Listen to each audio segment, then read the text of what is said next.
कल एक बच्ची का सवाल था कि सोलवेंट के इफेक्ट के हवाले से जो है वो बता दें। तो मैंने कहा था मैं बताऊंगा आपको सोलवेंट के इफेक्ट के हवाले से कि सोलवेंट का क्या इफेक्ट होता है। तो SN1 के अंदर कल हमने एक चीज पढ़ी। SN1 के अंदर जो है कौन सा, हाँ आपका सवाल था SN1 रिएक्शन के अंदर जो है एक चीज हमने पढ़ी थी कि SN1 के रिएक्शन के अंदर लिविंग ग्रुप लीव करता है, आपके पास कार्बोकेटाइन बनता है और आपके पास लिविंग ग्रुप बन जाता है। तो कौन सा सोलवेंट जो है इन दोनों चीजों को स्टेबलाइज करेगा? Polar protic solvent. देखो ये रिएक्शन जो है ये रिवर्सिबल है, रिवर्सिबल है। ये हो सकता है कि ये जो कार्बोकेटाइन लिविंग ग्रुप पड़े हैं ये दोबारा रिएक्ट करके आपके स्टार्टिंग मटेरियल के अंदर जो कि टर्शियरी अल्काइल हैलाइड है उसके अंदर कन्वर्ट हो सकते हैं। अगर उसके अंदर कन्वर्ट हो जाएंगे तो आपके पास आगे तो प्रोडक्ट जो है ना होने के बराबर बनेगा, बहुत कम अमाउंट में बनेगा। आपने इन दोनों को यहीं पे रोक के रखना है, पकड़ के रखना है। उसके लिए आप क्या यूज कर रहे हैं? पोलर प्रोटिक सोलवेंट यूज कर रहे हैं। जैसे कल की डायग्राम में मैंने आपको समझाने की कोशिश की, यहाँ पे डायग्राम बना के, यहाँ पे ये पोलर प्रोटिक सोलवेंट जो है आपने यूज किया था। यहाँ पे पोलर प्रोटिक सोलवेंट क्या कर रहा है? इस वाले कार्बोकेटाइन को भी स्टेबलाइज कर रहा है। ये एक प्रोटिक सोलवेंट, दो तीन चार ये प्रोटिक सोलवेंट है आपके पास। ये भी आपके पास लाइक मेथनॉल हो सकता है, ये वाटर हो सकता है, एथेनॉल हो सकता है। आर की जगह ऐसे लगाऊं तो वाटर बन जाएगा, आर की जगह CH3 लगाऊं तो मेथनॉल, आर की तरह CH2CH3 लगाऊं एथेनॉल बन जाएगा। तो ये आपके पास पोलर प्रोटिक सोलवेंट है। पोलर प्रोटिक सोलवेंट क्या कर रहे हैं? इन दोनों, इस कार्बोकेटाइन को और इस लिविंग ग्रुप को स्टेबलाइज कर रहे हैं। स्टेबलाइज करके इन दोनों को आपस में रिएक्ट नहीं होने दे रहे, रिएक्शन को आगे जो है प्रोसीड कर रहे हैं नेक्स्ट स्टेप के अंदर। अगर ये दोबारा रिएक्ट कर जाएंगे, ये R पॉजिटिव X नेगेटिव, तो आपके पास दोबारा जो आपका अल्काइल हैलाइड है उसकी फॉर्मेशन हो जाएगी। तो सोलवेंट का जो इफेक्ट है वो बहुत ज्यादा है, बहुत इंपॉर्टेंट रोल है सोलवेंट का। जैसे डायग्राम में यहाँ पे मैंने समझाने की कोशिश की, अगर आप SN1 के अंदर प्रोटिक सोलवेंट लाइक वाटर अगर आप यूज करेंगे तो आपके पास रेट जो है अराउंड अबाउट 40 टाइम इंक्रीज कर जाएगा।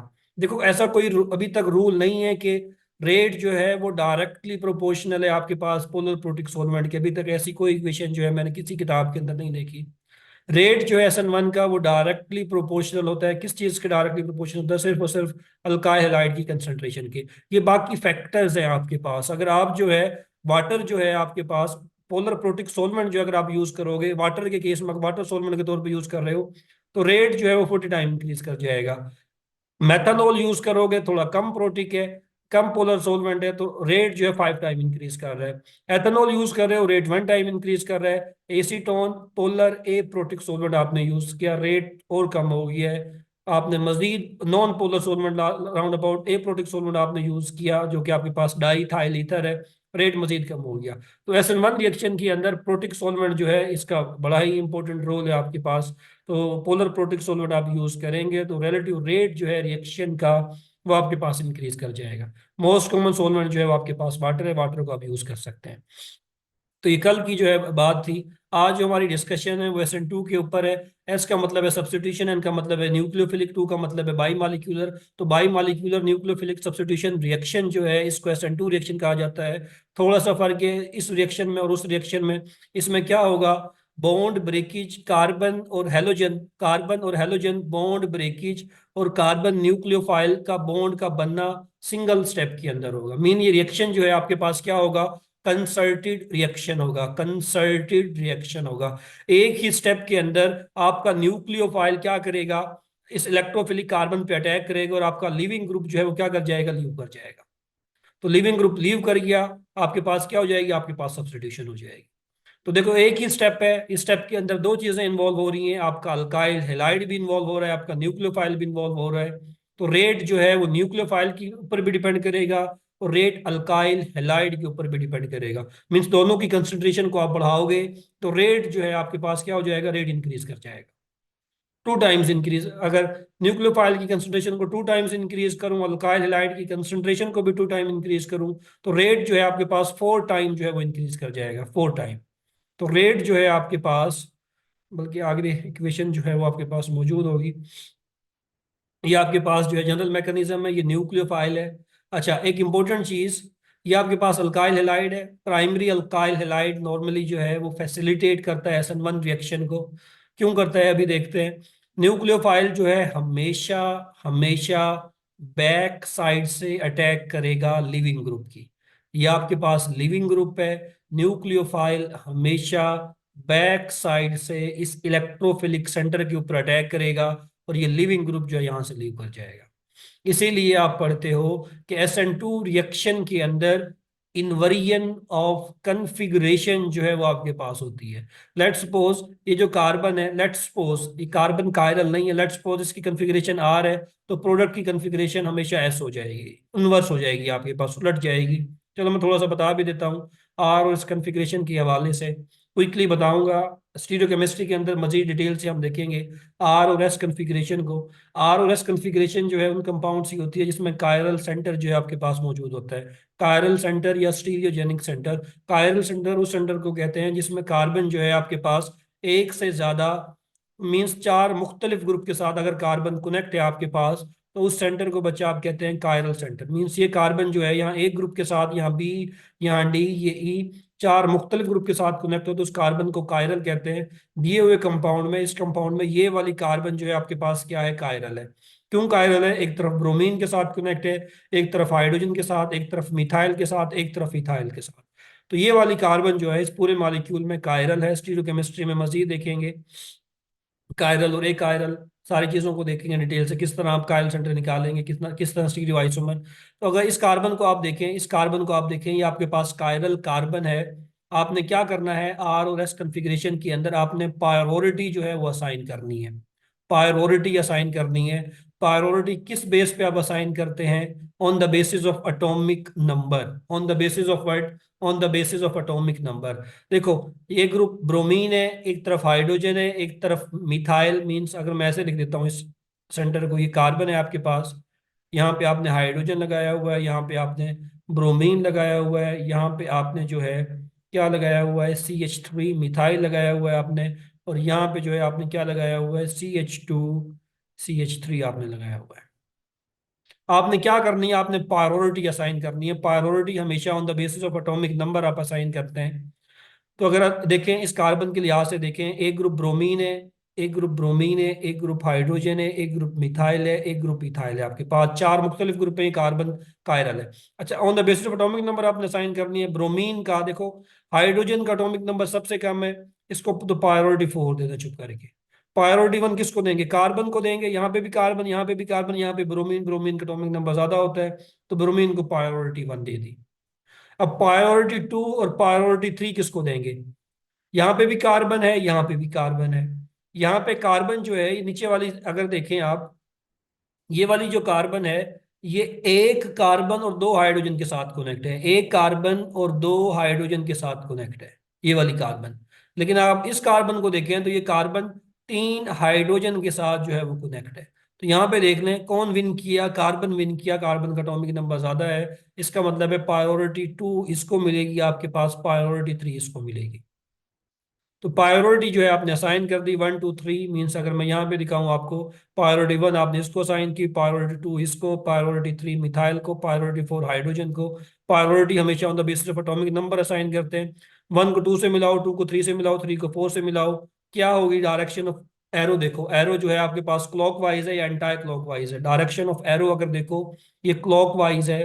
क्लॉकवाइज का मतलब होता है आपके पास घड़ी की तरह है, क्लॉकवाइज का मतलब होता है आपके पास आर। एक चीज जो हमेशा आपने नोटिस रखनी है, वो ध्यान में रखनी है, वो क्या रखनी है कि लीस्ट प्रायोरिटी ग्रुप जो है, जो कि आपके पास यहाँ पे हाइड्रोजन है, ये हमेशा बिलो साइड पे होना चाहिए। कहाँ पे होना चाहिए? हमेशा बिलो साइड पे होना चाहिए। यहाँ पे देखो, least priority group above side पे है, वेज का मतलब है अबव साइड पे है। तो आपकी जो भी कन्फिग्रेशन आ रही है, आप क्या करते हैं, उसको इन्वर्ट करते हैं। आर आ रही है तो क्या हो जाएगी आपके पास? एस हो जाएगी। मीन्स ये जो कायरल सेंटर है आपके पास, इसकी कन्फिग्रेशन क्या है? एस है। मीन्स आपका जो प्रोडक्ट बनेगा उसकी कन्फिग्रेशन 100% आर होगी।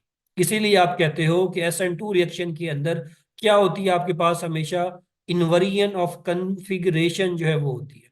मीन्स ये जो ये न्यूक्लियोफाइल जो है, ये हमेशा क्या करेगा? Opposite side of leaving group जो है आके अटैक करेगा हमेशा।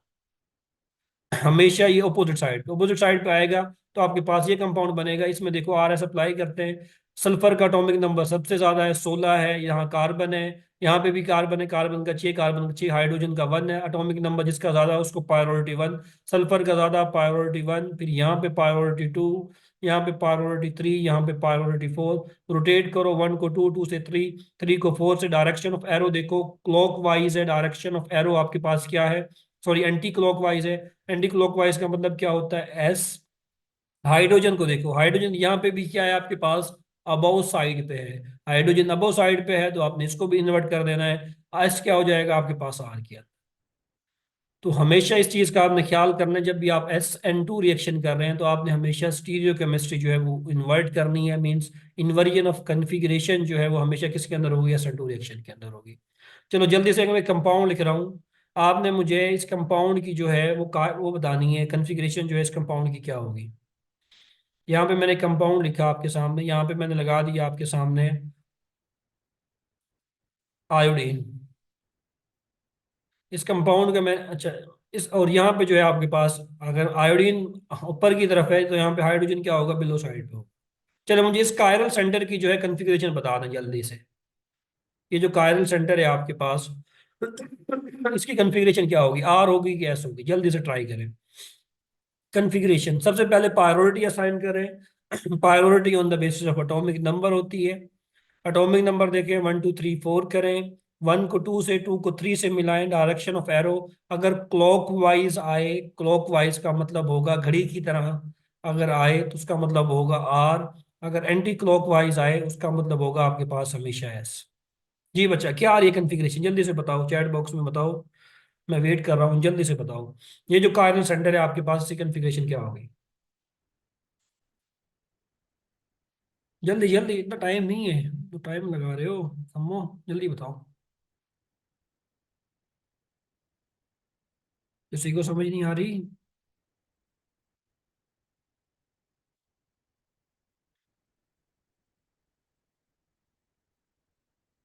किसको किस से मिलाना है, मिलाना उलाना कोई नहीं है, पूछ ये रहा हूं कि ये जो कायल सेंटर है आपके पास, इसकी कॉन्फ़िगरेशन क्या होगी, आर होगी या एस होगी, ये जो कायल सेंटर है आपके पास। अलीना ने कुछ बताया, आरफा ने कुछ बताया, दोनों का ठीक है। बाकी मुझे तो लगता है क्लास में बच्चे ही 2 लोग पढ़ रहे हैं, बाकी तो जो है घूमने फिरने आ रहे हैं क्लास में भी। सीरियस हो जाओ, सीरियस हो जाओ, सेशन ज्वाइन किया है तो कुछ सीख लो, कुछ भला कर लो, रेगुलर हो जाओ। फरियाल अमजद, अलीना ने ठीक बताया, आरफा ने ठीक बताया, फरियाल ने कुछ बताया, ताहिर ने बिल्कुल ठीक बताया। बाकी बाकी भी बताओ ना, मुश्किल तो नहीं है इसमें, जिन्होंने बताया उन्होंने ठीक बताया। देखो प्रायोरिटी असाइन करो, बाकी भी कोशिश करो। बुशरा राफी ने भी बिल्कुल ठीक बताया। बाकी आर होगी, बिल्कुल बच्चा आर होगी, आ रही है इसकी। देखो प्रायोरिटी असाइन करनी है, priority on the basis of what, on the basis of atomic number. Iodine का एटॉमिक नंबर ज्यादा, प्रायोरिटी 1, इथाइल को प्रायोरिटी 2, मिथाइल को प्रायोरिटी 3, हाइड्रोजन प्रायोरिटी 4। रोटेट करो 1 को 2 से, 2 को 3 से। क्या आ रही है, डायरेक्शन ऑफ एरो क्लॉकवाइज आ रही है, क्लॉकवाइज आ रही है तो क्या होगी, आर होगी। अब हाइड्रोजन को देखो, हाइड्रोजन बिलो साइड पे है, रूल्स के अंदर लिखा हुआ है कि हाइड्रोजन हमेशा बिलो साइड पे होना चाहिए। अब यहाँ पे हाइड्रोजन ऑलरेडी बिलो साइड पे है तो आर आर ही रहेगा आपके पास, आर आपके पास आर ही रहेगा। अच्छा, इस कंपाउंड का जो है, अगर मैं रिएक्शन करूं, इस कंपाउंड का अगर मैं रिएक्शन करूं सोडियम सायानाइड के साथ, सोडियम सायानाइड के साथ in the presence of DMSO, di methyl sulph oxide की मौजूदगी में रिएक्शन करूं, तो इस कंपाउंड में देखो सोडियम पे पॉजिटिव चार्ज है, साइनाइड पे नेगेटिव चार्ज है, मीन ये आपका न्यूक्लियोफाइल है। इस न्यूक्लियोफाइल ने अटैक करना है हमेशा ऑपोजिट साइड से, और ये लिविंग ग्रुप जो है ये लीव कर जाएगा। आपके पास क्या प्रोडक्ट बनेगा, आपके पास ये जो प्रोडक्ट है इसकी फॉर्मेशन होगी। साइनाइड आया है, बैक साइड से आया है, बैक साइड से आया है। अब बताओ इस कायल सेंटर की कॉन्फ़िगरेशन क्या होगी, आर होगी कि एस होगी, जल्दी से बताओ। ये जो कायल सेंटर है आपके पास, कायल सेंटर देखो, एस हो। अगर साइनाइड बिलो साइड पे है तो अंडरस्टूड है यहाँ पे जो हाइड्रोजन होगा आपके पास वो किस साइड पे होगा, अबव साइड, अंडरस्टूड है। एक ग्रुप बिलो साइड पे, अगला ग्रुप हमेशा अबव साइड पे होगा, एक बिलो एक अबव, एक अबव पे था दूसरा बिलो पे है आपके पास हाइड्रोजन। एस होगी, शाबाश एस होगी। प्रायोरिटी 1 इसको दो, प्रायोरिटी 2 इसको दो, प्रायोरिटी 3 इसको दो। 1 को 2 से मिलाओ, 2 को 3 से मिलाओ, डायरेक्शन ऑफ एरो क्लॉकवाइज है, आर होनी चाहिए। लेकिन हाइड्रोजन देखो ऊपर की तरफ है, इसको हमेशा बिलो पे होना चाहिए, तो क्या हो जाएगी, एस हो जाएगी। तो SN2 रिएक्शन के अंदर हमेशा इन्वर्जन ऑफ कन्फिग्रेशन जो है वो होती है, याद रखना है। The nucleophile attack from the back side, electron density repel the attacking nucleophile from the front side। ये देखो, ये आपके पास मिथाइल ब्रोमाइड है, मिथाइल ब्रोमाइड आपके पास, ये मिथाइल CH3, ये Br है। न्यूक्लियोफाइल जो है आपका यहाँ से अटैक क्यों नहीं कर सकता इस कार्बन के ऊपर, क्योंकि ब्रोमीन का साइज देखो कितना बड़ा है। ब्रोमीन के ऊपर भी पार्शियल नेगेटिव चार्ज है, न्यूक्लियोफाइल के ऊपर भी पार्शियल नेगेटिव चार्ज है। तो जो जिस साइड से लिविंग ग्रुप आपका लिव कर रहा है, उस साइड से कभी भी न्यूक्लियोफाइल अटैक नहीं करेगा। न्यूक्लियोफाइल हमेशा back side of leaving group से अटैक करेगा। इसीलिए जो है SN2 रिएक्शन के अंदर आपके पास क्या होती है, इन्वर्जन ऑफ कन्फिग्रेशन जो है आपके पास होती है। SN1 के अंदर पढ़ाया लास्ट टाइम पे, रिटेंशन ऑफ कन्फिग्रेशन भी होती है, इन्वर्जन ऑफ कन्फिग्रेशन भी होती है। क्यों होती है, क्योंकि आपके पास sp2 हाइब्रिडाइज कार्बन आती है, मीन्स जब आप कार्बोकटाइन जो लिविंग ग्रुप लिव कर जाएगा, कार्बोकटाइन बनेगा, उसकी हाइब्रिडाइजेशन sp2 है, मॉलिक्यूल प्लेनर है आपके पास। तो अटैक फ्रंट साइड से भी होगा, बैक साइड से भी होगा। तो दोनों केसेस में जो है आपके पास क्या, फ्रंट साइड से अटैक हो तो retention of configuration, back side से अटैक हो तो इन्वर्जन ऑफ कन्फिग्रेशन। तो SN1 रिएक्शन के अंदर 50% रिटेंशन, 50% इन्वर्जन ऑफ कन्फिग्रेशन होती है। इसीलिए जो है वहां पर रेसिमिक मिक्सचर जो है उसकी फॉर्मेशन होती है। SN2 रिएक्शन जो है वो फैसिलिटेट होगा अगर आप कौन सा अल्काइल हेलाइड जो है वो यूज करें, primary alkyl halide. Methyl halide best है SN1 रिएक्शन के लिए। फिर आपके पास प्राइमरी अल्काइल हेलाइड, फिर सेकेंडरी अल्काइल हेलाइड, और tertiary alkyl halide almost unreactive है SN2 रिएक्शन के लिए। कोई वजह बता सकता है anyone in the class, tertiary alkyl halide जो है वो बेस्ट क्यों नहीं है SN2 रिएक्शन के लिए, प्राइमरी क्यों बेस्ट है? सर इसमें अटैक का इशू होता है ना, क्योंकि प्राइमरी में हमारे पास जो है ना, वो बल्कि ग्रुप कम हो जाएंगे ना, क्योंकि क्या बैक बस, साइड अटैक जरूरी है अपोजिट टू द न्यूक्लियोफाइल। शाबाश, ये देखो टर्शियरी अल्काइल हेलाइड है आपके पास। न्यूक्लियोफाइल जो है यहाँ पे, न्यूक्लियोफाइल का जो अप्रोच है ना इस इलेक्ट्रोफिलिक कार्बन के ऊपर जो है वो मुश्किल है। क्यों मुश्किल है, क्योंकि यहाँ पे ये जो ग्रुप है आपके पास, ये क्या करेंगे, स्टेरिक हिंड्रेंस जो है कि क्रिएट करेंगे। तो न्यूक्लियोफाइल का जो अप्रोच है इस वाली कार्बन के ऊपर जो है वो क्या हो जाएगा, मुश्किल हो जाएगा। इसीलिए जो है tertiary alkyl hide less reactive है। प्राइमरी अल्काइल हाइड या मिथाइल हाइड के केस में देखो स्टेरिक हिंड्रेंस तो है ही नहीं। अगर यहाँ पे जो है मैं इस कंपाउंड का मिथाइल हाइड का न्यूक्लियोफाइल के साथ रिएक्शन कराऊं तो इजीली अटैक है, हाइड्रोजन का साइज तो इतना सही है, तो स्टेरिक हिंड्रेंस बिल्कुल भी क्रिएट नहीं करेगा, फौरन से रिएक्शन जो है आपके पास हो जाएगा। तो प्राइमरी मिथाइल हैलाइड सबसे बेस्ट है, बिल्कुल स्टेरिक हिंड्रेंस होगी। आर बच्चे बिल्कुल ऐसा ही। यहाँ पे आपको एनर्जी प्रोफाइल डायग्राम जो है बताई गई है, सिंगल स्टेप रिएक्शन है, कोई भी इंटरमीडिएट नहीं बन रहा, कोई भी इंटरमीडिएट की फॉर्मेशन नहीं हो रही, सिर्फ एक ट्रांजिशन स्टेट जो है वो बनेगी आपके पास। ये आपका न्यूक्लियोफाइल एग्जांपल समझाने की कोशिश की गई है। ये आपके पास मिथाइल ब्रोमाइड है, न्यूक्लियोफाइल ने अटैक करना है इस कार्बन के ऊपर, इस ग्रुप में लीव कर जाना है, आपके पास ये प्रोडक्ट जो है इसकी फॉर्मेशन होनी है। आपके पास क्या हो रहा है, यहाँ पे आपके पास ये रिएक्टेंट है, ये आपके पास क्या है बच्चा, ये ट्रांजिशन स्टेट है, ट्रांजिशन स्टेट है आपके पास। ट्रांजिशन स्टेट के अंदर क्या होगा, न्यूक्लियोफाइल का इस इलेक्ट्रोफिलिक कार्बन के साथ बॉन्ड बनना स्टार्ट होगा, और कार्बन का इस ब्रोमीन के साथ ये जो बॉन्ड ब्रेकेज है आपके पास, ये क्या होगी, इस टूटना स्टार्ट होगा। मीन्स बॉन्ड फॉर्मेशन, यहाँ से बॉन्ड फॉर्मेशन हो रही है, यहाँ से बॉन्ड ब्रेकेज हो रही है, ये क्या हो जाएगी, ये स्टार्ट हो जाएगी, कंप्लीट नहीं होगी। कंप्लीट जब हो जाएगी तो आपके पास ये प्रोडक्ट बन जाएगा, आपके पास फाइनल प्रोडक्ट। तो SN2 रिएक्शन के अंदर बच्चा सिर्फ और सिर्फ एक ही ट्रांजिशन स्टेट जो है वो बनती है, कोई इंटरमीडिएट नहीं बनता, याद रखना। एनर्जी प्रोफाइल डायग्राम की मदद से जो है दिखाने की कोशिश की गई है आपको। यहाँ पे बताया गया है आपको कि SN2 रिएक्शन जो है वो बेस्ट काम करता है जब आप मिथाइल हैलाइड यूज करते हैं। क्यों, क्योंकि SN2 रिएक्शन जब आप मिथाइल हैलाइड यूज करेंगे स्टेरिक हिंड्रेंस ना होने के बराबर होगी, तो आपको एक्टिवेशन एनर्जी जो है यहाँ पे क्या होगी, बहुत कम होगी। ये आपके पास रिएक्टेंट है, ये आपका प्रोडक्ट है, ये देखो जो ये बैरियर जो है, एनर्जी बैरियर जो है ये ना होने के बराबर है। रिएक्टेंट इजीली जो है वो क्या हो जाएगा, कन्वर्ट हो जाएगा प्रोडक्ट के अंदर। जब आप प्राइमरी अल्काइल हैलाइड यूज कर रहे हैं, CH3CH2X प्राइमरी अल्काइल हैलाइड है, यहाँ पे देखो ये एक्टिवेशन एनर्जी थोड़ी सी बढ़ी है आपके पास, ये गैप बढ़ा है, रिएक्शन जो है थोड़ा सा टाइम लेगा। ये आपके पास कौन सा अल्काइल हैलाइड है, ये सेकेंडरी अल्काइल हैलाइड है, तो सेकेंडरी अल्काइल हैलाइड के केस में देखो ये गैप जो है बहुत ज्यादा बढ़ गया है। अब इस रिएक्टेंट को प्रोडक्ट के अंदर कन्वर्ट करना मुश्किल होता जा रहा है सेकेंडरी। टर्शरी के केस में तो ये गैप जो है आपके पास बहुत ज्यादा बढ़ जाएगा, तो टर्शियल अल्काइल हाइड जो है वो SN2 रिएक्शन बिल्कुल भी नहीं देता। नॉर्मली SN1 रिएक्शन बेस्ट होता है प्राइमरी अल्काइल हाइड के केस में। इन सम केसेस आप सेकेंडरी अल्काइल हाइड भी यूज कर सकते हैं। टर्शियल अल्काइल हाइड कभी भी आपको SN2 रिएक्शन नहीं देगा। सवाल है, कल मैंने लिखा भी था आपके लिए, नियोपेंटाइल ब्रोमाइड जो है आपके पास, नियोपेंटाइल ब्रोमाइड, रा स्ट्रक्चर ऑफ नियोपेंटाइल ब्रोमाइड। फिर सवाल आया कि नियोपेंटाइल ब्रोमाइड प्राइमरी होगा, सेकेंडरी होगा, या टर्शियरी अल्काइल ब्रोमाइड होगा। तो नियोपेंटाइल ब्रोमाइड CH3 बल्कि यहाँ पे लिख देता हूँ, ये कंपाउंड जो है आपके पास, ये नियोपेंटाइल ब्रोमाइड है। ये सवाल है। टर्शरी आरफा ट्रिशियल का हाइलाइड नियोपेंटाइल, आंखें खोल के देखो, ये नियोपेंटाइल ब्रोमाइड है। आरफा बच्ची पढ़ने वाली क्लास में, लेकिन आंसर जवाब गलत कर गई है। ये कौन सा अल्काइलाइड है? ये नियोपेंटाइल ब्रोमाइड का स्ट्रक्चर मैंने लिखा है। ये कौन सा अल्काइलाइड है? रिदा फातमा ठीक बताया, प्राइमरी अल्काइलाइड है मेरे बच्चे, प्राइमरी अल्काइलाइड है। ये उसने कहा पहले नियोपेंटाइल ब्रोमाइड का स्ट्रक्चर ड्रा करो, फिर दूसरा सवाल पूछ रहा है ये कौन सा है, प्राइमरी, सेकेंडरी या टर्शियरी है? तो प्राइमरी अल्काइलाइड है। थर्ड सवाल है, should neopentyl bromide react by an SN2 reaction quickly या स्लोली एंड व्हाई? अगर इस कंपाउंड का मैं रिएक्शन कराऊं न्यूक्लियोफाइल के साथ, ये रिएक्शन स्लो होगा या फास्ट होगा? अपनी राय जो है वो पेश करें चैट बॉक्स में। स्लो होगा तो क्यों होगा, फास्ट होगा तो क्यों? जल्दी से, जल्दी से बताओ, जल्दी से लो, टाइम भी इतने मिनट में भागता है यहाँ, पता ही नहीं लगता। फरियाद अमजद कह रही है फास्ट होगा, शाबाश। रीजन, फास्ट होने की रीजन भी दो। अलीना भी कह रही है फास्ट होगा, शाबाश। और कोई? Fast because primary alkyl halide, fast होगा। बुशरा राफी, आरफा, अलीना, फरियाद, बाकी?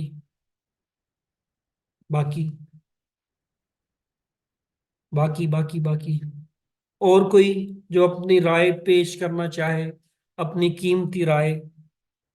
अस्तगफिरुल्लाह अलीना, अस्तगफिरुल्लाह। मालिकुल, आंखें खोल के देखो, आंखें खोल के देखो। तुम्हें यहाँ पे स्टेरिक हिंड्रेंस बिल्कुल नजर नहीं आ रही। ये जो जो फास्ट कह रहे हैं ना, सबका गलत है, फास्ट नहीं होगा। पहली चीज, रिएक्शन इंतहाई स्लो होगा, पहली चीज। क्यों स्लो होगा? सबने गलत बताया है, सारे फास्ट फास्ट पे लगे हुए हैं। स्ट्रक्चर देख लो, खुदा के बंदो, स्ट्रक्चर सामने लिख भी दिया है। थोड़े आंखें खोल के मल के देखो इसको।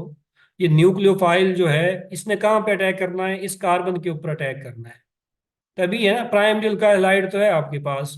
इसने अटैक इस पे करना है, और कहाँ पे करना है? अपोजिट साइड से आके अटैक करना है। जरा इस ग्रुप को तो देखो, मिथाइल, ये मिथाइल, इतने बल की ग्रुप है। इस न्यूक्लियोफाइल के लिए इस इलेक्ट्रॉन डेंसिटी को कट करके इस कार्बन पे अटैक करना आसान बन जाएगा, क्योंकि स्टेरिक हिंड्रेंस जो है यहाँ पे बहुत ज्यादा है। टर्शियरी ब्यूटाइल ग्रुप जो है ये आपने लगाया हुआ है, ये 3 मिथाइल ग्रुप लगाए हुए हैं, ये तो इतनी स्टेरिक क्लाउडिंग कर देंगे इसके ऊपर, इस CH2 के ऊपर, कि न्यूक्लियोफाइल इजीली इस कार्बन के ऊपर अटैक नहीं करेगा, बहुत मुश्किल से अटैक करेगा। इसीलिए ये रिएक्शन जो है बहुत ज्यादा स्लो होगा, बहुत ज्यादा स्लो होगा, फास्ट नहीं होगा, स्लो। SN1 पॉसिबल नहीं है, SN1 नहीं। अगर इन कंडीशन के अंदर SN1 पॉसिबल है, फिर आप रीअरेंजमेंट कर लो। SN1 अगर करना है तो फिर रीअरेंजमेंट कर लो। देखो, अभी मैं बताऊंगा, एंड पे बताऊंगा कि आप कैसे प्रिडिक्ट करोगे रिएक्शन SN1 है, SN2 है या SN3 है। एक पैरामीटर नहीं है, काफी सारी चीजें देखते हैं। परेशान नहीं होना, मैं डिटेल से बताऊंगा कि आप किसी रिएक्शन को देख के कैसे बताएंगे। अब रिदा फातमा ने पहले तो गलत बताया, बाद में सही बताया कि स्टेरिक हिंड्रेंस से स्लो होगा रिएक्शन। तो अक्सर ये पूछते हैं, वाई वे में पूछते हैं। ऑर्गेनिक के बच्चे हो, कोई टेक्निकल बंदा आ गया है, कोई ऑर्गेनिक वाला अगर आ गया है सही वाला, तो वो जलील करेगा यहाँ पे। नियोपेंटाइल ब्रोमाइड अक्सर पूछा जाता है ये सवाल। यूनिवर्सिटी में वाइवा देने जाओगे तो यहाँ से वो खड़काएंगे आपको। और तीसरा, यूनिवर्सिटी में जो है ना, जब भी आप इंटरव्यू देने जाए ना किसी भी जॉब के लिए, विजिटिंग की आ रही होती है पोस्ट। अच्छा, यूनिवर्सिटी ऑफ एजुकेशन जो है, इसके कैंपसेस में जो है सीटें आई हुई हैं। यूनिवर्सिटी ऑफ एजुकेशन, जहाँ जहाँ पे भी आपके कैंपसेस हैं इसके, मुल्तान में भी कैंपस है, बाकी जगह फैसलाबाद में भी कैंपस है। बाकी आप देख लें आपके इर्द गिर्द अगर यूनिवर्सिटी ऑफ एजुकेशन का कैंपस है, तो वहाँ पे जो है उन्होंने विजिटिंग फैकल्टी के लिए केमिस्ट्री की जो है वो सीटें दी हुई हैं। आप अप्लाई करें, 500 का चालान भरें, ऑनलाइन अप्लाई करें और इंटरव्यू देने जाएं बस। ये आपके लिए वैकेंसी है, यूनिवर्सिटी में जाएंगी तो जो है, अगर आपको बुला लिया वाइवे में तो फिर, अगर मुझे वाइवे में बुला लिया तो मैं सवाल ज़्यादा टफ नहीं करूँगा, परेशान नहीं होना, ज़्यादा टफ नहीं करूँगा। बच्चे हैं ना, परेशान नहीं करना। जो बच्चा अच्छा होगा, अच्छा वाइवे में जो है मैंने देखा है, टीचर सिर्फ उसी को फंसाता है जो जो आगे से आंसर सही कर रहा होता है।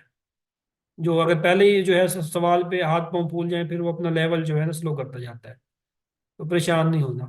तो आपके लिए जॉब अपॉर्चुनिटी का बता रहा था, यूनिवर्सिटी ऑफ एजुकेशन के कैंपसेस में विजिटिंग फैकल्टी की सीटें आई हुई हैं। ये 4 माह का कॉन्ट्रैक्ट होता है, आपके पास रिन्यू होता रहता है बार बार।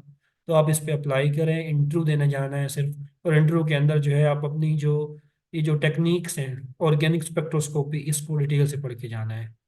आपसे कोई नहीं पूछेगा कि ये बता दो SN1 क्या है, SN2 क्या है। सारे जो है यूनिवर्सिटी के अंदर, जब भी आप किसी भी यूनिवर्सिटी के अंदर इंटरव्यू देने जाएंगे, वो आपसे जो है टेक्निक्स के बारे में सवाल करेंगे, क्रोमेटोग्राफी के बारे में सवाल करेंगे, सेपरेशन टेक्निक्स जितनी भी आपने पढ़ी हुई हैं, organic spectroscopy like UV, IR, NMR, mass, इनके हवाले से आपसे कुछ नहीं होगी।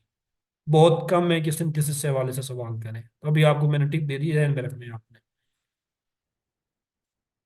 आपने नियोपेंटाइल में SN1 पॉसिबल नहीं कहा, ये SN2 पॉसिबल नहीं बताया। मैंने बताया नियोपेंटाइल ब्रोमाइड में SN2 रिएक्शन जो है वो स्लो होगा। सवाल का जवाब दे रहा हूं, उसने पूछा नियोपेंटाइल ब्रोमाइड में जो है SN2 रिएक्शन क्विकली होगा या स्लोली होगा।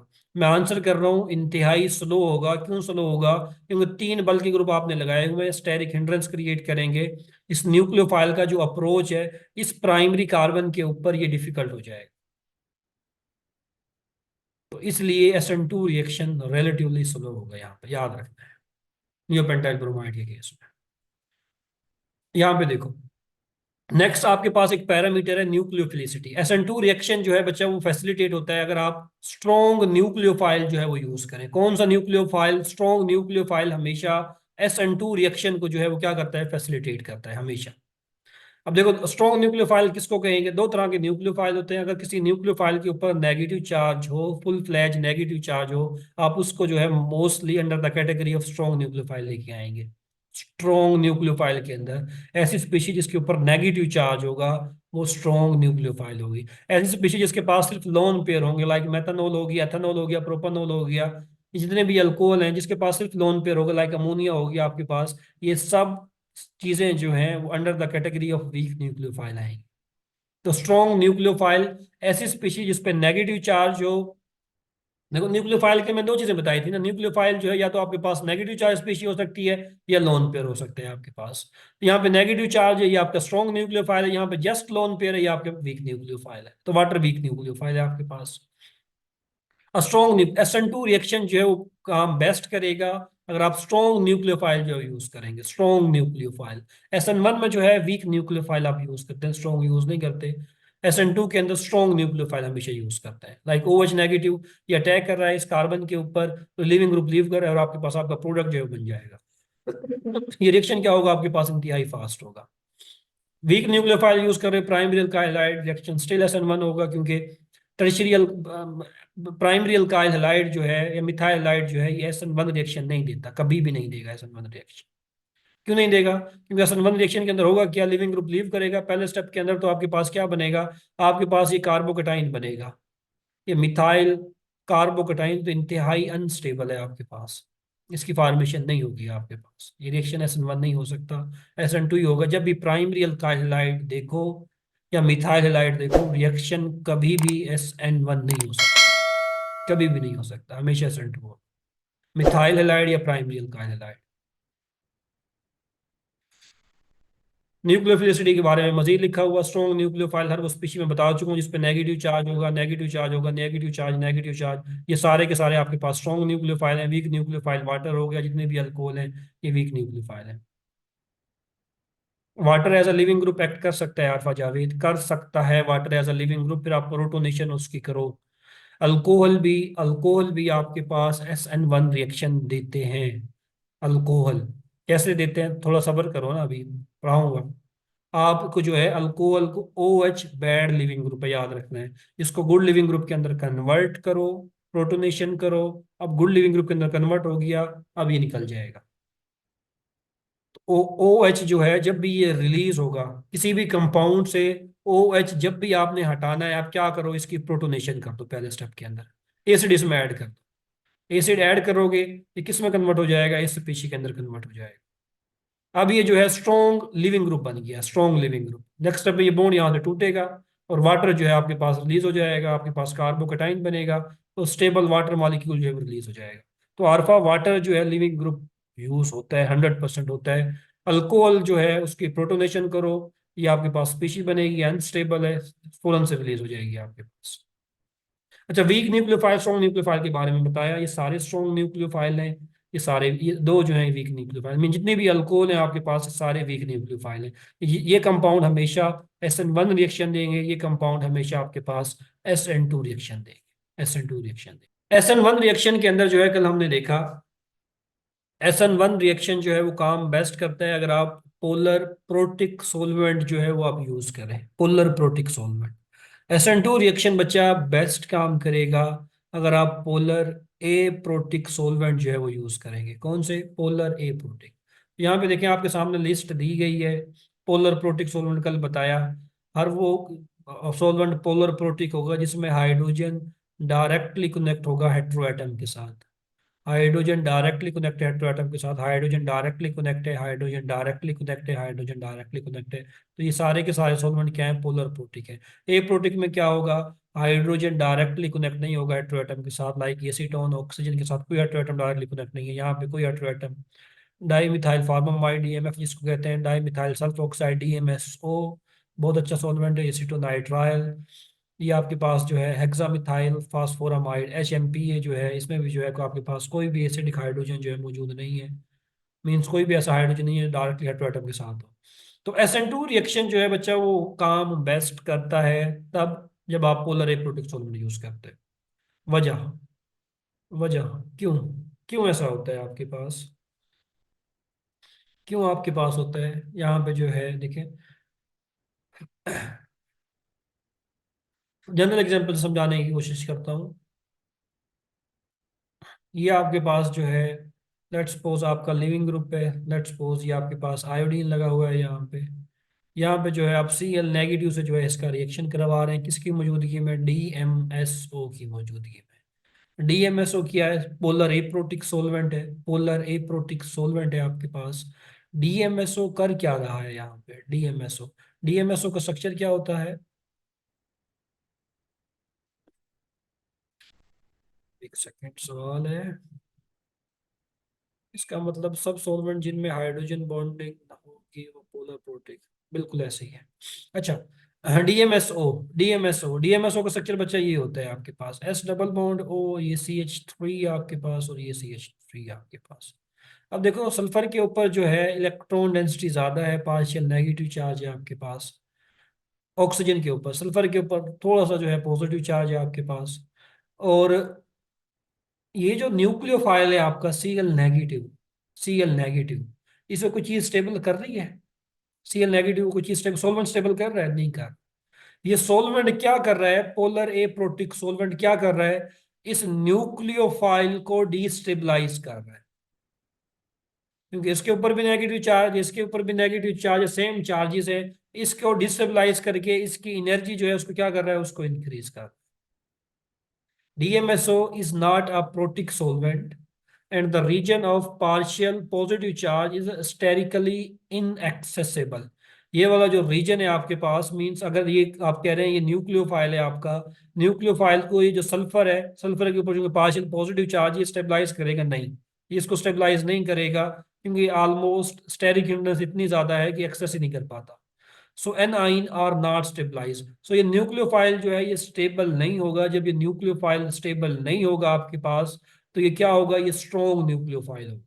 ये स्ट्रॉन्ग न्यूक्लियोफाइल होगा, ये तेजी से जाके अल्फा कार्बन के ऊपर जो हाइड्रोजन के साथ कार्बन लगी हुई उस पर अटैक करेगा और फौरन से जो है आपके पास आपका प्रोडक्ट जो है वो बन जाएगा। देखो SN2 रिएक्शन को अगर आप प्रोटिक सोलवेंट से साथ कराओ, तो आप यहाँ पे देखो एक्टिवेशन एनर्जी जो है आपको बहुत ज्यादा चाहिए, एक्टिवेशन एनर्जी। लेकिन अगर आप SN2 रिएक्शन के अंदर जो है polar aprotic solvent use करो, अब यहाँ पे देखो ये जो एक्टिवेशन एनर्जी है आपको बहुत कम अमाउंट में चाहिए।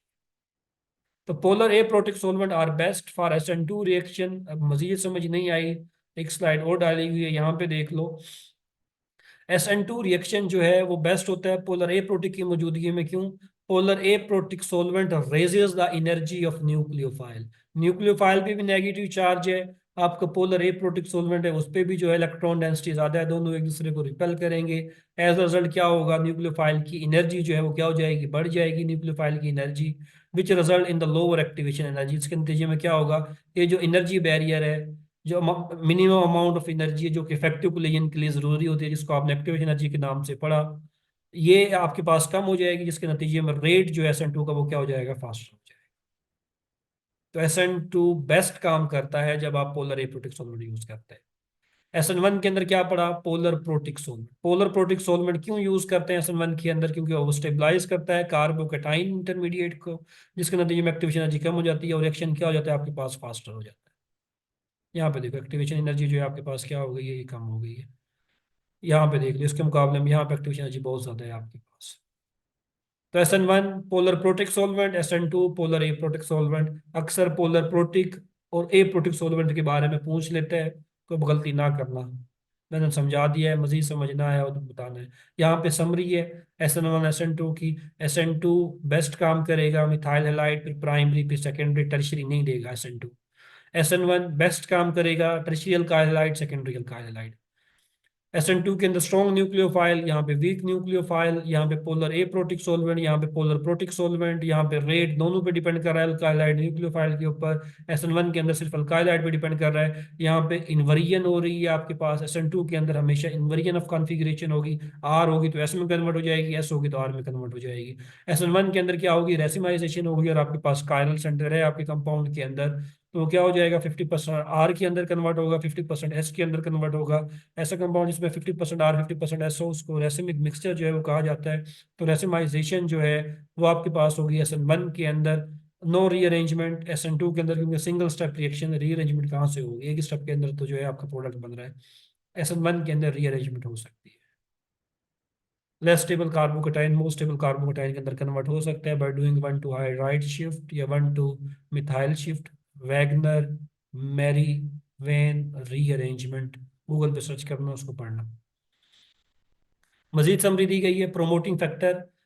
प्रोमोटिंग फैक्टर लिखे हुए हैं। SN1 जो है वो बेस्ट काम करेगा weak nucleophile, SN2 strong nucleophile, वहाँ पे वही चीज़ें दोबारा आ गई हैं। सोलवेंट गुड आयोनाइजिंग सोलवेंट, वही चीज़ें जो है रिपीट हो रही हैं। ऑर्डर आ गया यहाँ पे, कंप्लीट इन्वर्जन, रीअरेंजमेंट नहीं है, ये चीज़ें जो है दोबारा रिपीट हो गई हैं आपके पास। मिथाइल हैलाइड के लिए बेस्ट है, ये चीज़ें आपने पढ़ लेनी है, ये चीज़ें मैं पहले आपको पढ़ा चुका हूँ। SN1 SN2 के हवाले से कोई सवाल हो तो बताओ, फिर हम वरना E2 की तरफ हम जा रहे हैं। किसी का कोई सवाल, कोई चीज़ डिस्कस करना चाहे जो डिस्कस नहीं हुई, तो डिस्कस कर सकते हैं हम। आरफा, तुम मीटिंग में किसका आंसर पूछा हुआ है? हाँ भाई जल्दी से, कोई सवाल नहीं है? ये सवाल नहीं है तो फिर आगे चलें।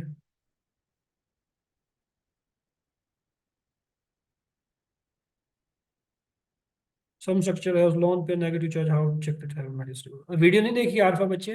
वीडियो के अंदर एक्सप्लेन किया हुआ था मैंने, वीडियो दोबारा देखो। नेगेटिव चार्ज क्या क्या होगा, वो एरोमेटिक होगा कि नॉन एरोमेटिक होगा, जरा वीडियो। अस्सलाम वालेकुम सर। वालेकुम सलाम जी। सर वीडियो देखिए समझ आई है, लेकिन ये नहीं पता चल रहा कि अगर लोन पेयर भी है वो ना, देखिए कुछ स्ट्रक्चर उनमें लोन पेयर भी लगा हुआ है सेम कार्बन के ऊपर और नेगेटिव चार्ज है, तो समझ नहीं आ रही फिर किसको नेगेटिव तो कंसीडर फॉर्मल करते चार्ज है हैं। ना, नेगेटिव तो फॉर्मल चार्ज आया हुआ है ना उस कार्बन के ऊपर। फॉर्मल चार्ज निकालना आता है?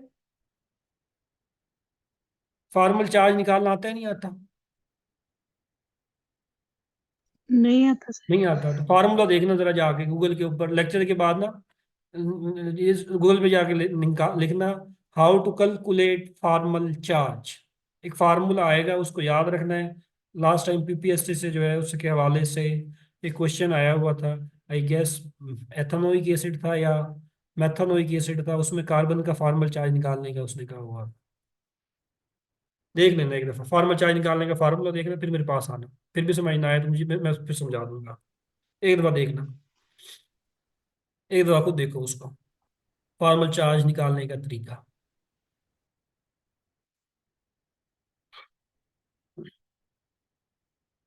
Introduction to E2 reaction. E2 reaction जो है वो हमने पढ़ना है, E2 पढ़ लेंगे क्योंकि अभी SN2 पढ़ा है, तो E2 पहले पढ़ लेते हैं, फिर E1 के ऊपर आ जाते हैं। Introduction to E2 reaction. E2 reaction elimination bimolecular reaction है आपके पास।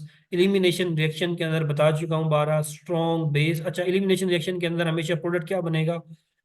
हमेशा अल्कीन बनेगी, हमेशा अल्कीन की फॉर्मेशन होगी हमेशा। अच्छा, इसके अंदर करते क्या है आप, करते क्या है? अच्छा, एलिमिनेशन के लिए चाहे E1 है चाहे E2 है, आप हमेशा क्या करते हैं? आप हमेशा बीटा हाइड्रोजन देखते हैं, कंपाउंड के अंदर बीटा हाइड्रोजन है या नहीं है। ये देखो, हाइड्रोजन के साथ वाली कार्बन जो है ये अल्फा है, और उसके साथ वाली बीटा है, ये भी बीटा है, ये भी बीटा है, ये भी बीटा है। चलो थोड़ा आसान करके समझा देता हूँ, मेरे ख्याल से समझाया भी हुआ है 3-4 दफ़ा। CH3, CH2, CH2Br।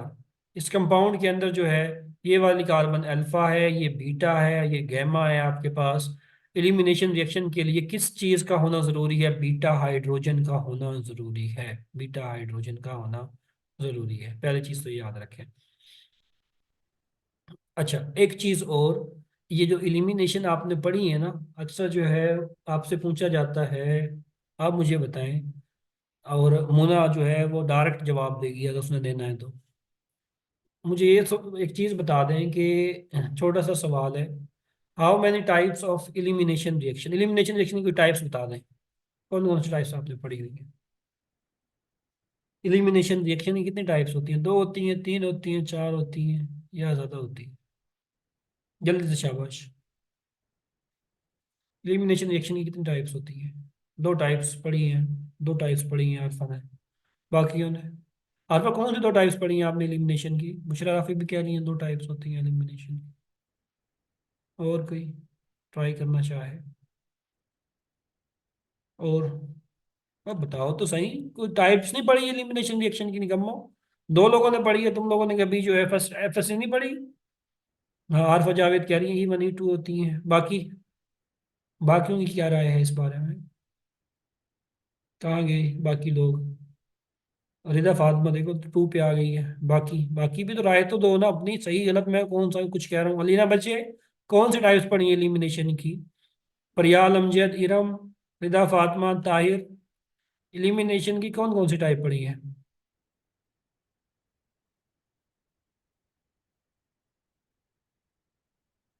मोना ने कुछ बताया है, मोना को मतलब याद है। E1 E2, अलीना कह रही है E1 E2 पढ़ी है। रजिस्टर देख के बताया है, बड़ा अच्छा काम किया है ना, रजिस्टर से देख के तुमने बता रही हो मोना। अभी तक जो है मेरा बच्चा, एलिमिनेशन रिएक्शन जो है ना आपके पास, उसकी तो काफ़ी सारे टाइप्स होती है एलिमिनेशन की। एलिमिनेशन आपके पास 1-1 एलिमिनेशन भी होती है, एलिमिनेशन आपके पास 1-2 भी होती है, एलिमिनेशन 1-3 भी होती है, एलिमिनेशन आपके पास 1-4 भी होती है, एलिमिनेशन आपके पास 1-5 भी होती है, 1-6 भी होती है, 1-7 भी होती है, up to so on. Elimination की तो काफ़ी सारी टाइप्स हैं। 1-1 ये टाइप्स होती हैं एलिमिनेशन की। 1-1 का मतलब क्या है? अगर एक ही कार्बन से जो है आप 2 चीज़ों को रिमूव कर दें, एक ही कार्बन के से 2 चीज़ों को अगर आप रिमूव कर दें, तो ये किस कैटेगरी में आएगा? 1-1 में आएगा। इलिमिनेशन 1-1 भी होती है, अगर एक कार्बन से एक चीज को रिमूव करें, दूसरी कार्बन से दूसरे ग्रुप को रिमूव करें, तो ये 1-2 इलिमिनेशन है। 1-3, कार्बन नंबर 1 से किसी ग्रुप को रिमूव करें, कार्बन नंबर 3 से किसी ग्रुप को रिमूव करें, 1-3 इलिमिनेशन है। Similarly 1-4, 1-5, 1-6, 1-7 up to so on, elimination की ये टाइप्स होती है। E1 E2 किस इलिमिनेशन की टाइप्स हैं? 1-2 इलिमिनेशन की। आंखें खोल के देखो, इलिमिनेशन जो है, इलिमिनेशन जो है काफी सारी टाइप्स होती हैं इसकी। E1 और E2 किस इलिमिनेशन की टाइप है? 1-2 इलिमिनेशन की टाइप है। 1-2, एक कार्बन से आप हाइड्रोजन रिमूव कर रहे हैं, एक कार्बन से एक्स रिमूव कर रहे हैं, दूसरी कार्बन से आप क्या रिमूव कर रहे हैं? हाइड्रोजन। E1 E2 1-2 इलिमिनेशन की टाइप्स हैं, याद रखना है जहन में।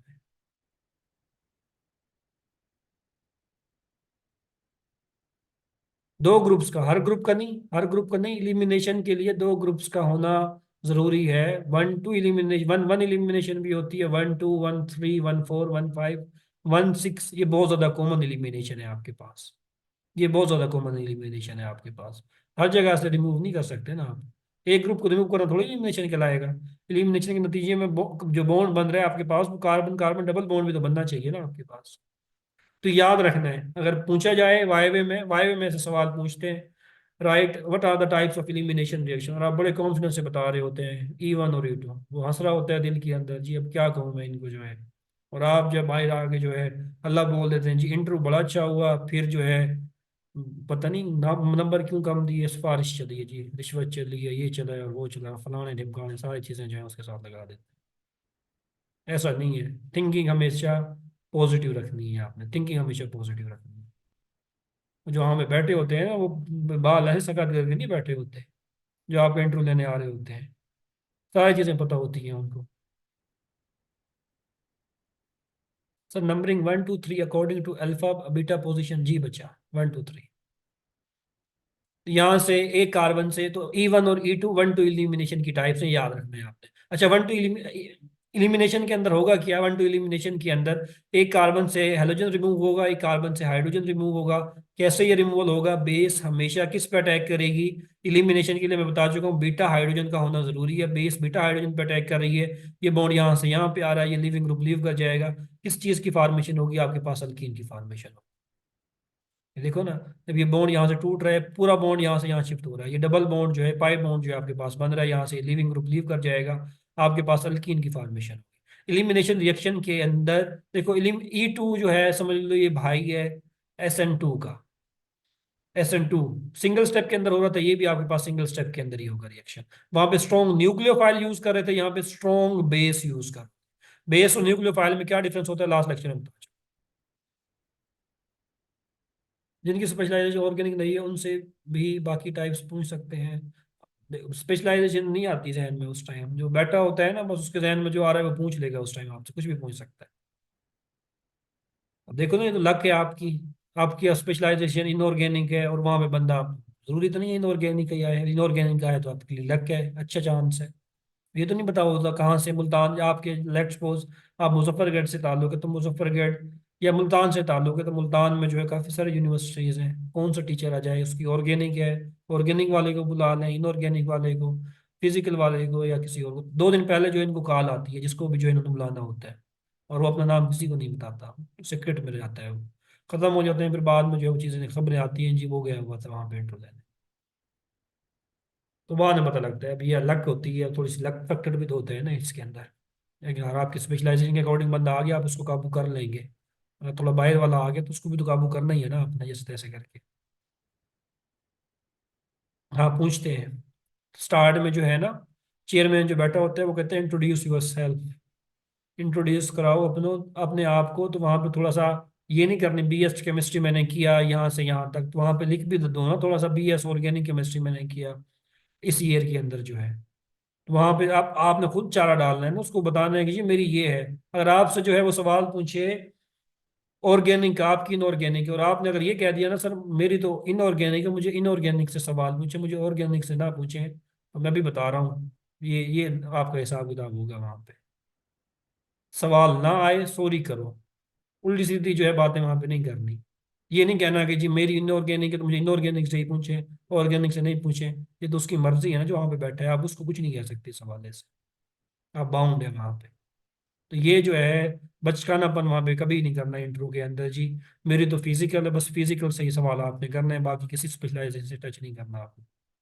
तो वो कहेगा फिर FSC के अंदर आपने क्या पढ़ा है, FSC के अंदर तो सारी चीजें आपने पढ़ी है ना, फिजिकल भी पढ़ी है, इनऑर्गेनिक भी पढ़ी है, फिजिकल भी पढ़ी है, तो फिर आप उस टाइम भी कह देते हैं जी मैं तो पढ़ते ही नहीं हूँ इनको, सोलॉजी का जाएंगे उसके जहन में उस टाइम पे। तो ऐसी चीजें नहीं करनी आपने। BS तो जनरल कंसिडर होता है, BS जनरल कैसे कंसिडर होता है, स्पेशलाइजेशन नहीं करते 7 और 8 सेमेस्टर के अंदर। BS में आपने स्पेशलाइजेशन नहीं की बच्चे, स्पेशलाइजेशन होती है ना 7 और 8 में, ऑर्गेनिक में जाना है, इनऑर्गेनिक में, फिजिकल में, या जनरल में जाना है। हाँ तो बस वो बताना है ना आपने उसको इंट्रो के अंदर। स्टार्ट में पहला सवाल यही होता है इंट्रोड्यूस यूर सेल्फ, कोई अच्छी चीज़ है तो वो लाजमी बताओ उसको। कोई नुमाया आपने जो है कोई मेडल लिया, चलो वो बाद का मरहला है, पहले टेस्ट तो क्लियर करो ना। टेस्ट क्लियर हो जाएगा इंशाल्लाह, मेहनत करो टेस्ट क्लियर हो जाएगा।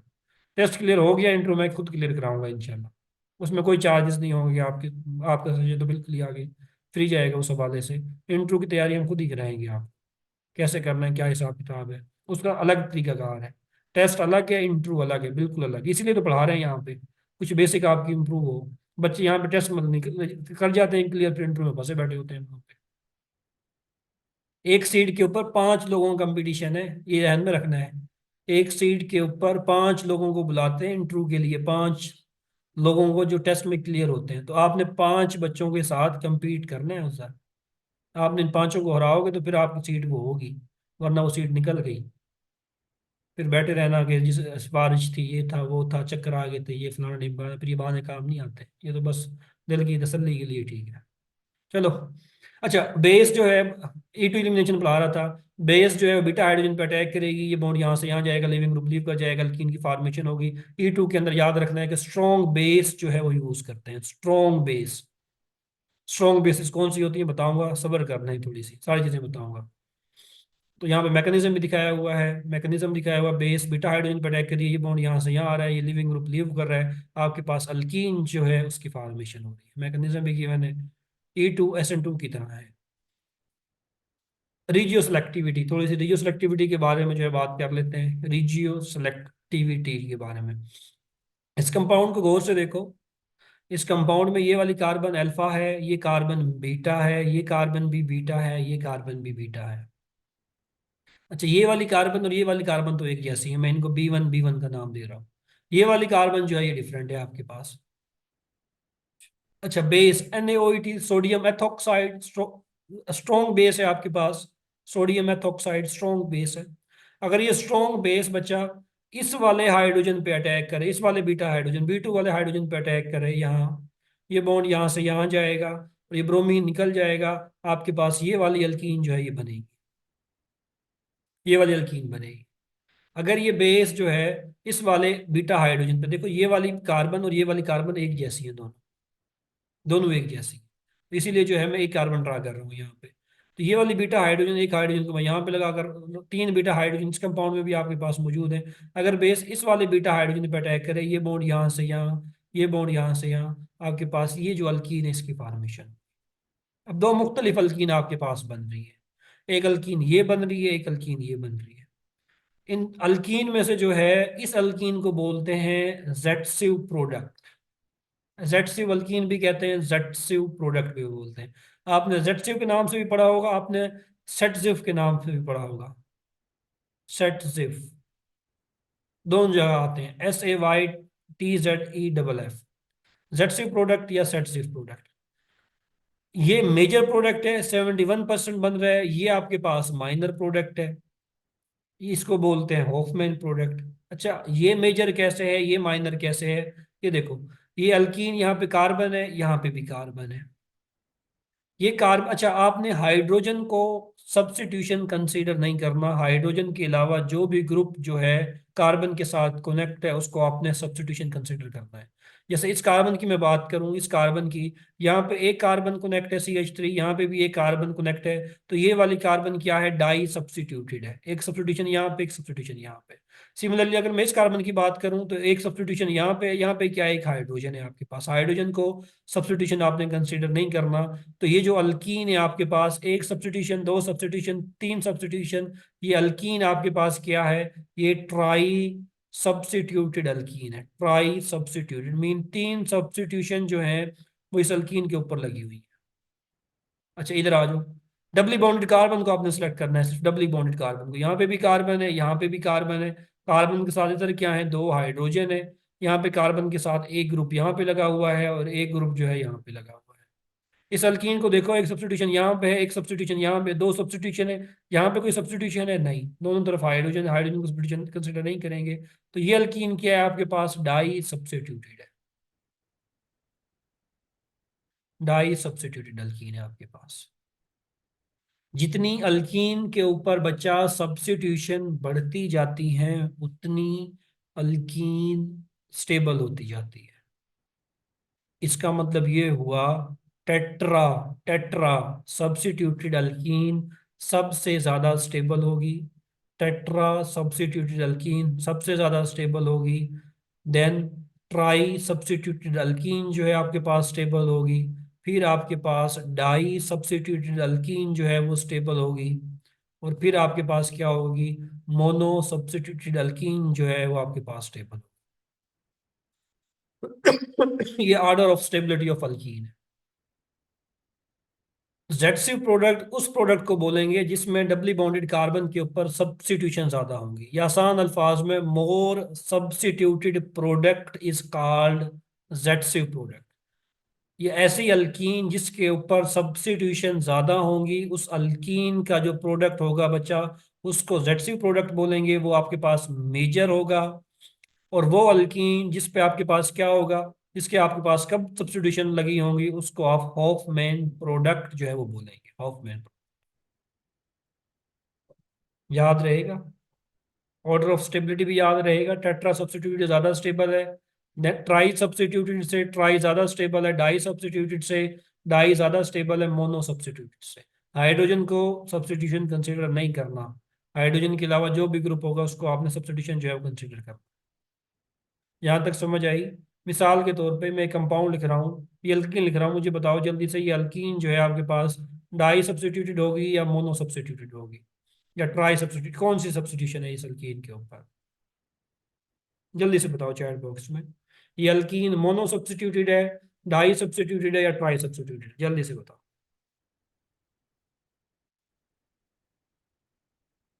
बस मीटिंग जो है ना जल्दी से एंड करते हैं, बच्चे थक गए हैं। मोना ने ठीक बताया, बाकी आरफा जावेद ने भी बिल्कुल ठीक बताया है, बाकी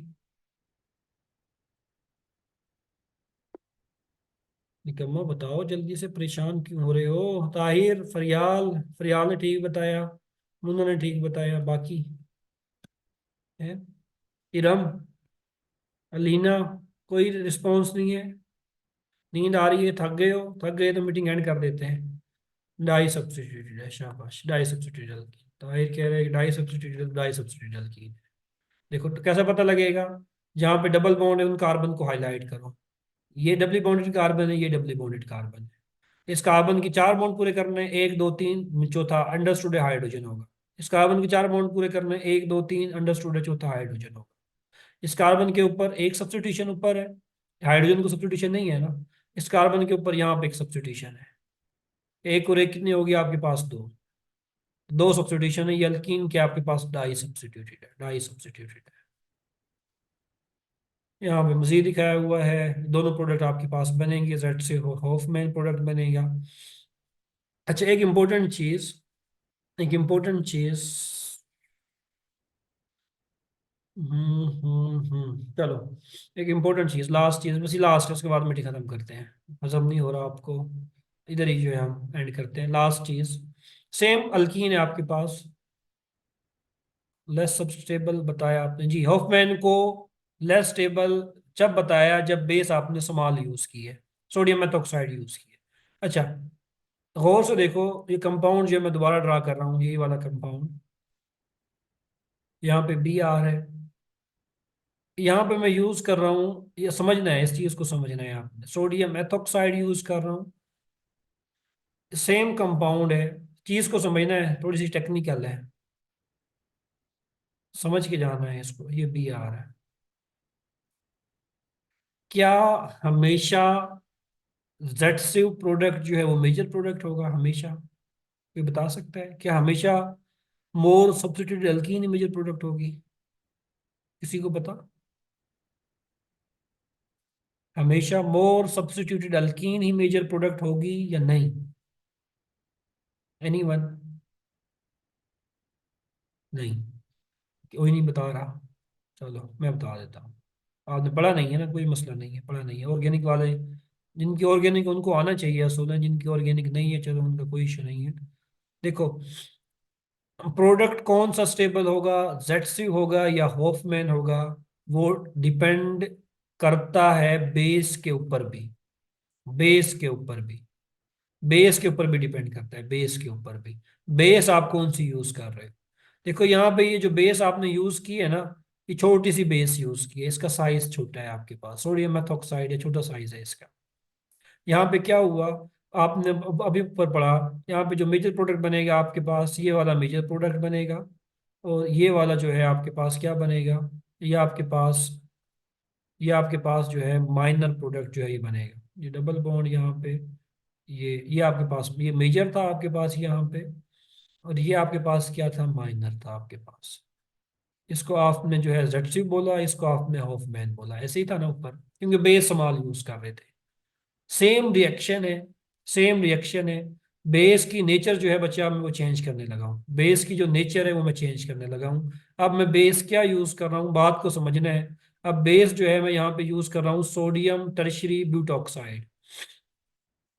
सोडियम टर्शरी ब्यूटॉक्साइड जो है मैं यूज कर रहा हूँ यहाँ पे, टर्शरी ब्यूटॉक्साइड CH3। ये कार्बन, यहाँ पे भी CH3, यहाँ पे भी CH3 आपके पास, ये O negative Na positive. Sodium tertiary butoxide बल्कि बेस है आपके पास, देखो साइज देख रहा है इसका, जिसामत इसकी अच्छी खासी तगड़ी है आपके पास, बिग बॉस लगी हुई है ऑलमोस्ट जो है ये। अब देखो ये बेस अगर बल्कि हो ना आपके पास, बेस अगर बल्कि हो, जैसे ये बेस बल्कि है सोडियम टर्शरी ब्यूटॉक्साइड, इसके लिए ये वाला प्रोटॉन लेना मुश्किल है। अगेन इस बेस के लिए ये वाला प्रोटॉन लेना इजी था। क्यों इजी था, साइज छोटा था, इसने फौरन यहाँ पे अटैक किया, ये बॉन्ड यहाँ आया, लिविंग ग्रुप भाग गया आपके पास, ये मेजर प्रोटॉन पता, क्योंकि बेस का साइज यहाँ पे छोटा था। जब बेस का साइज ज्यादा हो जाएगा तो इस बेस के लिए इस वाले हाइड्रोजन पे अटैक करना मुश्किल है, क्योंकि ये ग्रुप जो है स्टेरिक हिंड्रेंस जो है वो क्रिएट करेंगे। तो इस बेस के लिए इस वाले बीटा हाइड्रोजन पे अटैक करना मुश्किल है। इस बेस के लिए आसान है इस वाले हाइड्रोजन पे अटैक करना, क्योंकि यहाँ पे कोई स्टेरिक हिंड्रेंस इसको फेस नहीं करनी पड़ रही। ये इस बीटा हाइड्रोजन पे अटैक करेगी, ये बॉन्ड यहाँ से यहाँ पे जाएगा, Br निकल जाएगा। अब इस केस में मेजर प्रोडक्ट आपके पास ये वाला बनेगा, ये आपके पास मेजर होगा। ये एक ही चीज है आपके पास, दोनों का नाम एक जैसा है। अब इस केस में ऑल दो ये हॉफमैन है, स्टिल ये यहाँ पे मेजर होगा, मेजर होगा। ये वाला जो है दूसरा, ये वाला जो है यहाँ पे क्या होगा आपके पास, माइनर होगा। तो मेजर माइनर जो है नेचर ऑफ बेस के ऊपर भी मेरा बच्चा डिपेंड करता है। बेस हल्की यूज करोगे, छोटी बेस यूज करोगे, हमेशा जेटसिव प्रोडक्ट आपका मेजर प्रोडक्ट होगा। बेस बल्कि यूज करोगे, हमेशा हॉफमैन प्रोडक्ट आपका मेजर प्रोडक्ट। तो अगर कोई पूछे क्या हमेशा जेटसिव प्रोडक्ट ही मेजर होता है, हॉफमैन नहीं हो सकता, नहीं, दोनों हो सकते हैं। ये डिपेंड करता है नेचर ऑफ बेस के ऊपर। बेस छोटी यूज की, जेटसी प्रोडक्ट मेजर हुआ। बेस बल्कि यूज की, हॉफमैन प्रोडक्ट जो है वो आपके पास मेजर। एग्जांपल प्रूफ दे देते हैं आपको, कुछ लोगों को बात हजम नहीं हो रही होगी तो हम प्रूफ दे देते हैं भाई। ये प्रूफ दे देते हैं आपको, स्लाइड शेयर की है मैंने। सेम कंपाउंड है आपके पास, रिएक्शन करवा रहे हैं बेस के साथ, एक प्रोडक्ट ये बन रहा है, एक प्रोडक्ट ये बन रहा है। बेस यहाँ पे देखो एथोक्साइड यूज की है, छोटी बेस है आपके पास। जेड सी प्रोडक्ट बन रहा है कितने परसेंट, 71%। हॉफमैन बन रहा है 29%। मीन ये आपके पास मेजर है। कब ये मेजर है, जब बेस आप छोटी यूज कर रहे हैं। जब बेस आपने बल्कि यूज की, टर्शरी ब्यूटॉक्साइड यूज की, तो यहाँ पे देखो उलट हो गया हिसाब किताब। यहाँ पे हॉफमैन प्रोडक्ट 72% बन रहा है, जेड प्रोडक्ट 28% बन रहा है।